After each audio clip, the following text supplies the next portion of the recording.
मागील भागात मामा एका जुन्या मंदिराजवळ थांबतात आणि तिथे आधीच उभी असलेली एक व्यक्ती, ज्याचा चेहरा दिसत नाही, त्यांच्या हातात एक पाकिट देते.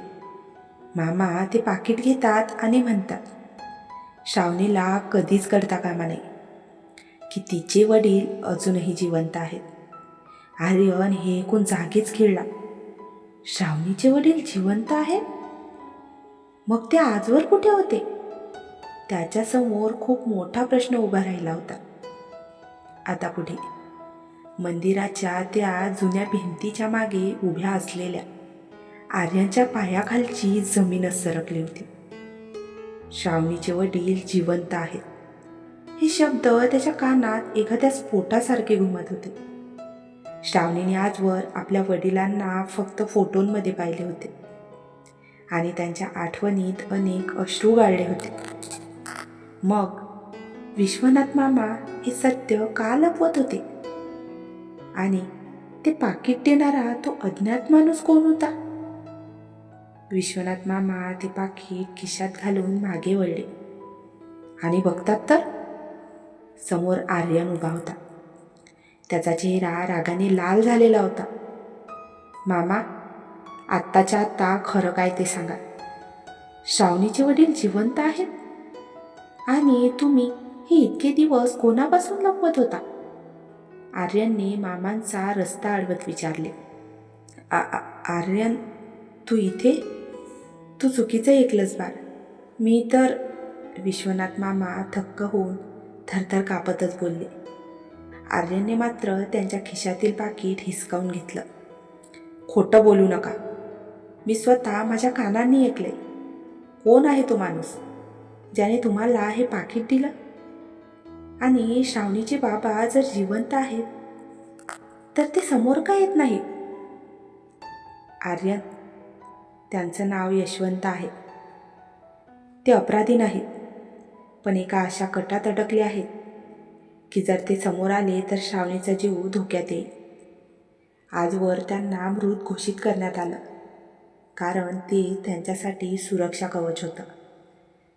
विश्वनाथ मामा खाली मान घालून रडत बोलले. आर्यनने ते पाकीट उघडलं.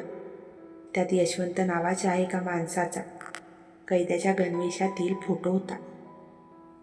आर्यनला समजलं की हे प्रकरण वाटतं तितकं साधं नव्हतं. दुसरीकडे पिंकी आज खूप उत्साहात होती. तिने रोहन सरांना प्रोजेक्टच्या फाईल्स देण्याच्या बहाण्याने कॉफीवर बोलावलं होतं. तिने मुद्दाम खूप वेळ घालवून ड्रेसिंग केलं होतं. रोहन तिच्या समोर बसलेला होता. सर, ही बघा फाईल. नंतर 420, सॉरी, नंबर 421, यात सर्व हिशोब आहे. आणि सर, ही कॉफी कशी आहे? एकदम कडक ना? माझ्यासारखी? पिंकी म्हणाली. पिंकी, तू खूप मजेशीर आहेस, पण तू नेहमी इतकी नर्वस का असतेस माझ्यासमोर? काल तर ग्लाससुद्धा सांडला होतास. रोहन हसून म्हणाला. सर, ते कसं आहे ना, हँडसम माणसांना बघितल्यावर माझ्या मेंदूची वायरिंग शॉर्ट होते. पण सर, तुमची गर्लफ्रेंड काय म्हणते? तिला आवडतं का तुमचं असं ऑफिसच्या मुलींसोबत कॉफी पिणं?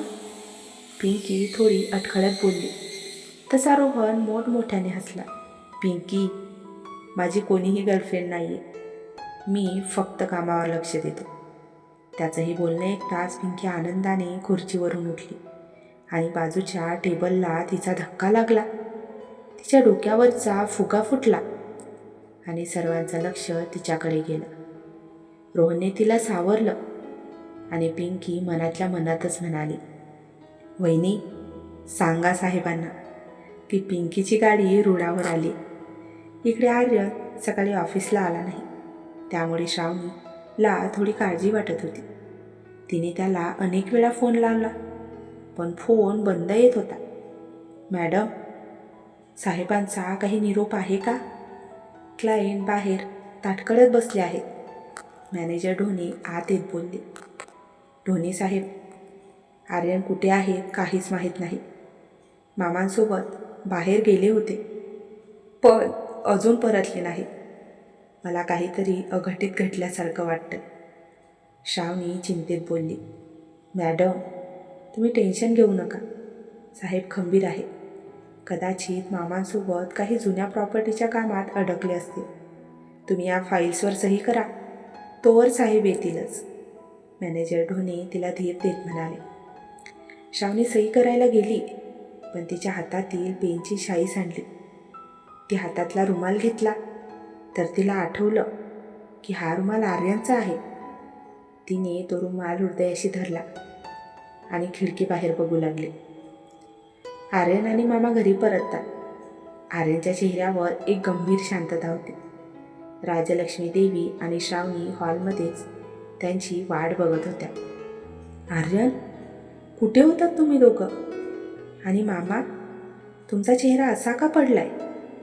श्रावणीने त्यांना बघताच काळजीने विचारले. काही नाही श्रावणी, मामांना थोडा त्रास होत होता म्हणून हॉस्पिटलमध्ये गेलो होतो. आता ते ठीक आहे. आर्यन स्वतःला सावरत बोलला. हो बाळ, आर्यन आहे ना माझ्यासोबत, तू काळजी नको करू. विश्वनाथ मामा श्रावणीच्या डोक्यावर हात ठेवून शांतपणे म्हणाले. श्रावणी मामासाठी पाणी आणायला किचनमध्ये गेली. तेव्हा आर्यन मामाच्या कानात कुजबुजला. मी गप्प आहे, फक्त श्रावणीसाठी. पण उद्या सकाळी मला यशवंत साहेबांना भेटायचं आहे. तुम्ही मला तिथे घेऊन जाणार आहात, हे लक्षात ठेवा. आर्यनने मामांकडे रागाने पाहिलं. तेवढ्या श्रावणी पाणी घेऊन आली. तेव्हा आर्यनने तिला जबरदस्तीने हसवण्याचा प्रयत्न केला, पण त्याच्या डोळ्यातलं गुपित श्रावणीच्या नजरेतून सुटलं नाही. रात्र झाली होती. श्रावणी बेडरूममध्ये कपाटातून काही कपडे काढत होती. तेव्हा तिला आर्यनच्या जॅकेटच्या खिशातून तो यशवंत नावाच्या माणसाचा फोटो मिळाला. तिने फोटो बघितला आणि स्तब्ध झाली. हे तर माझ्या बाबांसारखे दिसतात. पण बाबा तर... तेवढ्यात आर्यन रूममध्ये आला आणि त्याने श्रावणीच्या हातात तो फोटो बघितला. बेडरूममध्ये पसरलेली ती शांतता अतिशय जीवघेणी होती. श्रावणीच्या हातात तो फोटो थरथरत होता आणि आर्यनच्या डोळ्यात तिला सत्य सांगायची प्रचंड घालमेल सुरू होती. ज्या वडिलांना तिने आजवर फक्त आठवणींच्या हिंदोड्यावर पाहिलं होतं, त्यांचा फोटो आर्यनच्या खिशात कसा आला? हा प्रश्न आत्ता श्रावणीच्या काळजाला घर पाडत होता. श्रावणीने तो फोटो आर्यनच्या समोर धरला. तिचे डोळे अश्रूंनी भरले होते, पण त्यात आता एक जाब विचारण्याची जिद्द होती. आर्यन, हे काय आहे? हा फोटो तुमच्याकडे कसा आला? आणि हे माझे बाबा आहेत ना? तुम्ही माझ्यापासून काय लपवत आहात? श्रावणीने हुंदका आवरत विचारले. श्रावणी, शांत हो. मी तुला हेच सांगणार होतो, पण वेळ योग्य नव्हती. आज सकाळी मामासोबत मी ज्यांना भेटायला गेलो होतो ते हेच आहे. आर्यन तिचे हात आपल्या हातात घेत बोलला. म्हणजे माझे बाबा जिवंत आहेत? आणि तुम्ही मला न सांगता त्यांना भेटूनही आला? आर्यन, आजवर मी त्यांना मृत समजून रडले, त्यांचे श्राद्ध घातले, आणि तुम्ही हे सत्य माझ्यापासून लपवलं? श्रावणी म्हणाली. श्रावणी, सत्य त्याहूनही भयानक आहे. ते सध्या एका सुरक्षित स्थळी आहेत, कारण त्यांच्या जीवाला धोका आहे. मामांनी माझ्याकडून वचन घेतलं होतं की तुला काही सांगायचं नाही, पण आता मी तुला जास्त वेळ अंधारात ठेवू शकत नाही. तशी श्रावणी बेडवर कोसळली आणि ढसाढसा रडायला लागली. आर्यनने तिला सावरलं, पण श्रावणीने त्याला स्वतःपासून लांब केलं. तिच्या मनात आता फक्त आपल्या बापाला भेटण्याची ओढ लागली होती. दुसरीकडे पिंकीला काहीतरी बिनसल्याची चाहूल लागली होती. तिने रोहनला फोन करून मदतीसाठी बोलावलं होतं. रोहन सर, मला वाटतंय साहेब आणि वहिनींच्या मध्ये काहीतरी मोठं गुपित आले. साहेब आज खूप विचित्र वागत होते. आणि ते मामा काही साधेसुधे वाटत नाहीत मला. पिंकी म्हणाली. पिंकी, तू खूप जास्त विचार करतेस, पण तरीही तुला काही संशय असेल तर आपण उद्या सकाळी साहेबांच्या घरी जाऊया. मी पण तुला मदत करेन, रोहन फोनवर बोलला. Thank you sir. तुम्ही फक्त हँडसम नाही तर खूप दयाळू पण आहात. उद्या सकाळी आपण डिटेक्टिव्ह बनून जाऊया. ढोणे साहेबांना नका सांगू, नाहीतर ते पुन्हा त्यांचं रडगाणं सुरू करतील, पिंकी म्हणाली. पिंकीने आपल्या बॅगेत एक टॉर्च आणि भिंग भरली. रोहनने हसून फोन ठेवला, पण त्यालाही जाणीव झाली होती की राजशिर्के व्हिलामध्ये काहीतरी गंभीर सुरू आहे. सकाळ होता श्रावणीने बॅग भरली. तिला आत्ताच्या आत्ता आपल्या वडिलांकडे जायचं होतं. विश्वनाथ मामा हॉलमध्ये शांत बसले होते. मामा, तुम्ही माझ्या आईचे मानलेले भाऊ होतात ना? मग आईच्या नवऱ्याला, माझ्या वडिलांना तुम्ही इतके दिवस जगापासून का लपवलं? त्यांच्यावर कोणतं संकट आहे? श्रावणी मामांच्या समोर उभी राहून बोलली. श्रावणी, तुझे वडील यशवंत हे एका मोठ्या षडयंत्राचे साक्षीदार आहेत. ज्यांनी तुझ्या आईला मारलं तेच लोक तुझ्या वडिलांच्या मागे आहेत. जर जगाला कळलं की ते जिवंत आहेत तर ते तुलाही सोडणार नाही. विश्वनाथ मामा खाली मान घालून म्हणाले. मामा, आता खूप झालं. आपण आजच यशवंत साहेबांना भेटायला जाणार आहोत. श्रावणीचा तो हक्क आहे, आर्यन बोलला. आर्यन, श्रावणी आणि मामा गाडीत बसले आणि गाडी एका अज्ञात जागी शहराबाहेरच्या एका जुन्या फार्म हाऊसकडे निघाली. श्रावणीच्या हृदयाची धडधड वाढलेली होती. गाडी फार्म हाऊसच्या गेटवर थांबली. तिथे काही सुरक्षा रक्षक उभे होते. आर्यन आणि मामा श्रावणीला आत घेऊन गेले. एका खोलीत एक वृद्ध माणूस खिडकीबाहेर बघत बसलेला होता. त्यांना बघून श्रावणी दारातच थबकली. तिच्या तोंडातून शब्द फुटत नव्हते. बाबा? तिच्या तोंडून ते शब्द कानावर पडतात तो वृद्ध माणूस मागे वळला. त्यांचे डोळे पाणावलेले होते. त्याने श्रावणीकडे पाहिलं आणि त्यांच्या हातातील माळ खाली पडली. श्रावणी, माझी लेक, तू इतकी मोठी झालीस. हुबेहूब सुमतीसारखी दिसतेस तू, यशवंत भाऊक होऊन म्हणाले.